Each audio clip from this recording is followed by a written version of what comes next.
2월 3일 월요일입니다. 마가복음 2장 새 술은 새 부대라는 주제로 말씀을 나누겠습니다. 먼저 기도로 시작하십시오. 성경을 1회 3읽기 바랍니다. 꾸준한 영성을 여는 당신 인생을 변화시킵니다. 첫 번째, 죄사함의 권세. 2절입니다. 많은 사람이 모여서 문 앞에까지도 들어설 자리가 없게 되었는데 예수께서 그들에게 도를 말씀하시더니, 기적을 행하시는 예수님에 대한 소문으로 많은 사람이 모여들었습니다. 하지만 여기서도 중요한 것을 읽게 됩니다. 주님의 관심은 복음과 하나님 나라를 가르치시는 것입니다.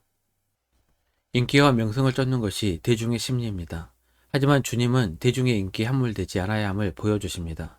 진짜 중요한 것은 하나님의 말씀입니다. 예수님은 육신의 질병으로 고통받고 있는 사람들도 고치셨지만 그보다 더 중요한 영혼의 질병을 고치시기 위해 말씀으로 가르치셨습니다. 5절입니다. 예수께서 그들의 믿음을 보시고 중풍병자에게 이르시되 작은 자야 내 죄사함을 받았느니라 하시니, 사람들이 너무 많아 지붕을 뜯어 중풍병자를 예수님께 데리고 온 이야기를 너무나 잘합니다. 이 이야기의 핵심은 친구들의 우정도 병고침도 아닙니다. 예수님의 죄사함의 권세가 핵심입니다. 여기에 대해 서기관들이 굉장히 열을 받아 속으로 구시렁거립니다. 7절입니다. 이 사람이 어찌 이렇게 말하는가? 신성모독이로다. 오직 하나님 한 분 외에는 누가 능히 죄를 사하겠느냐. 죄사함의 권세는 하나님께만 있는 것인데 자기가 하나님이라고 여기고 있다는 생각입니다. 예수님은 그 생각을 하시고 이렇게 말씀하셨습니다. 9절 10절입니다.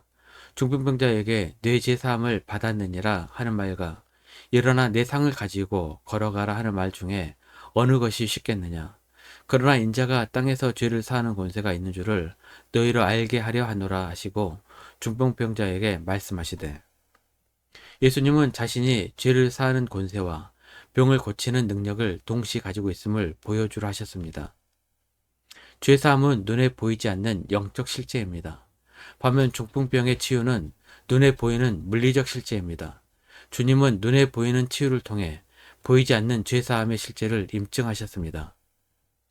중풍병자에게 육체적 치유가 더 중요해 보이지만 주님께서는 죄사함이 더 중요하고 근본적인 필요임을 우리에게 말씀하고 계십니다. 두 번째, 레이를 부르시다. 주님은 많은 사람을 만나셨고 가르치면서 상당히 바쁘셨을 것입니다.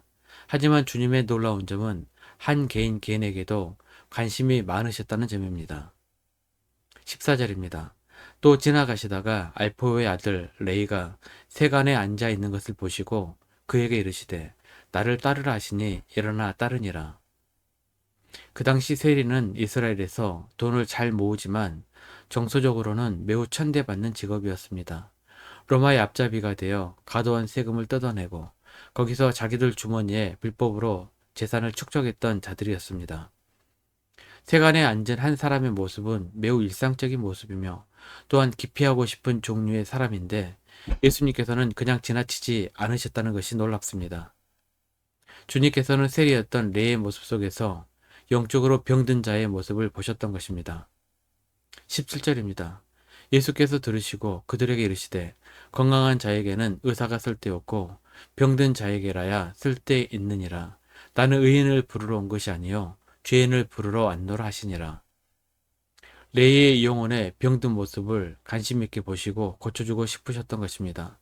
주님께서는 우리 개인마다 아파하고 있는 고통의 문제를 그냥 지나치지 않고 관심의 눈으로 바라보시고 계십니다. 레이가 결단하고 예수님을 따르자 그는 이제 세리 레이가 아니라 마태가 되었습니다. 마태는 하나님의 선물이라는 뜻을 가지고 있습니다. 하나님의 선물이 된 마태는 후일 마태복음을 기록하게 됩니다. 15절입니다. 그의 집에 앉아 잡수실 때에 많은 세리와 죄인들이 예수와 그의 제자들과 함께 앉았으니 이는 그러한 사람들이 많이 있어서 예수를 따름이러라.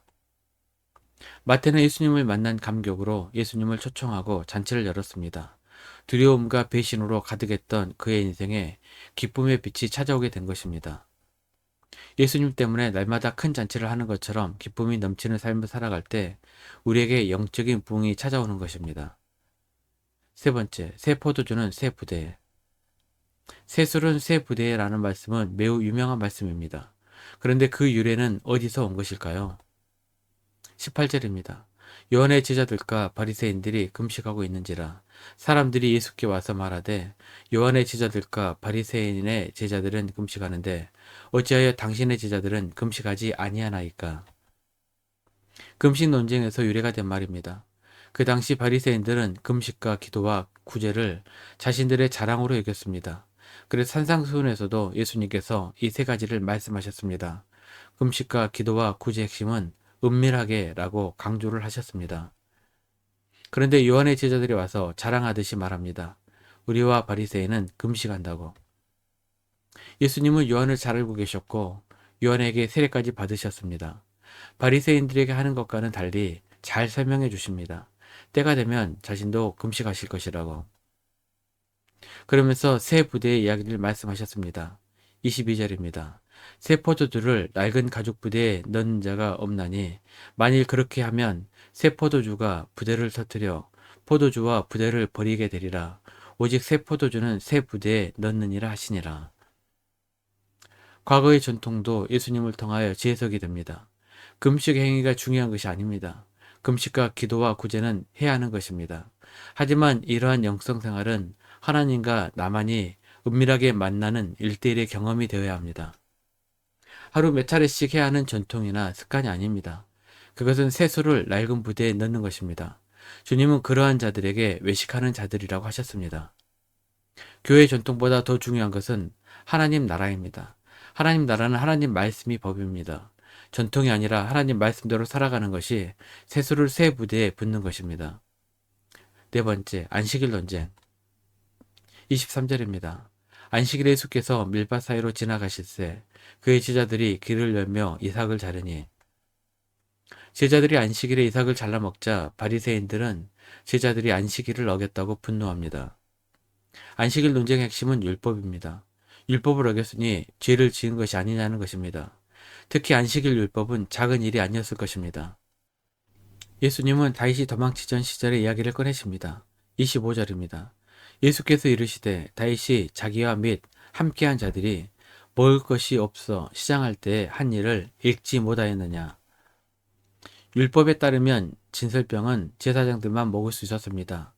또한 안식일에 제사장들이 제사를 위해 준비하는 행위도 엄밀히 따지면 안식일을 어기는 것입니다. 바리새인들은 율법 자체가 중요하다 했고 예수님은 율법의 핵심이 율법보다 더 중요하다고 했습니다. 율법의 핵심은 하나님 사랑, 이웃 사랑입니다. 율법을 요약한 십계명도 하나님 사랑, 이웃 사랑으로 나누어집니다. 율법을 지키는 것보다 더 중요한 것은 율법의 정신을 지키는 것입니다. 율법의 정신은 사랑입니다. 사랑이 빠지면 그 율법은 아무것도 아닙니다. 바리새인들은 껍데기만 지키려고 했고 주님은 껍데기보다 더 중요한 것이 사랑이라고 말씀하십니다. 그리고 이렇게 말씀하셨습니다. 27절 28절입니다. 또 이르시되 안식일이 사람을 위하여 있는 것이요 사람이 안식일을 위하여 있는 것이 아니니 이러므로 인자는 안식일에도 주인이니라. 전통에 얽매여 있는 바리새인들에게는 충격적인 말씀이었을 것입니다. 하지만 주님은 안식일의 핵심, 즉 율법의 핵심을 말씀하여 주신 것입니다. 말씀 요약 및 적용입니다. 교회 전통보다 더 중요한 것은 하나님 나라입니다. 하나님 나라는 하나님 말씀이 법입니다. 전통이 아니라 하나님 말씀 붙들어야 합니다. 또 하나님 말씀의 핵심은 사랑입니다. 사랑을 실천하며 살아가는 우리 모두가 되시기를 바랍니다. 1년 성경 읽도 주간 계획입니다. 오늘을 레위기 20장에서 22장까지 말씀 천천히 묵상하십시오. 2월 중보 기도 제목입니다. 5가지 기도 제목을 놓고 충분히 기도하시고 교회와 개인 기도 시간을 가지시기 바랍니다. 주중 기도 시간은 새벽 6시부터 밤 10시까지입니다. 편안한 시간 나오셔서 정기적으로 기도하시기 바랍니다. 하루 30분씩 최선을 다하시기 바랍니다. 그러면 여러분의 삶이 변화될 것입니다. 영상을 다 보신 분들 확인 문자를 보내시거나 유튜브에 댓글로 달아주시면 정기적인 영성 훈련에 도움이 될 것입니다. 오늘 하루도 승리하시기를 기도합니다.